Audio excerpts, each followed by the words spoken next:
Hi guys! It's 12:50 p.m. here in Vienna, Austria. And in the Philippines, it's 6:50 na ng gabi. So ngayon guys, sobra ko tong na-miss guys. Odong. So ayan guys, odong, family sardines, ayan. So ito guys, nagluto ako ng odong.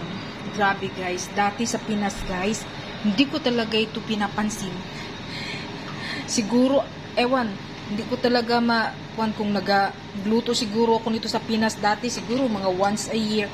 Pero dito guys, kapag makakain ka ng ganito dito guys, sobrang sarap na talaga nito guys. Parang, sarap-sarap na talaga nito guys. Kapag nandito ka na pala guys, doon mo ma-miss lahat ng mga pagkain sa Pinas. So, ito guys, ang sarap-sarap ng aking odong guys. Halang-halang guys. And of course guys, rice is life. So, yun guys, ang kalderong kanin na naman tayo guys. So, lalagyan ko rin ito siya guys ng itlog. Scramble. Yan, ilalagay ko yan guys. So, sarap nito guys. Mga unta ninyo guys.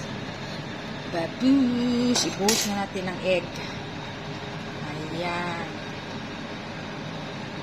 So, ito na to guys. Yan guys, ang aking odong. So, kain tayo guys ng odong ni Jonah. Babush!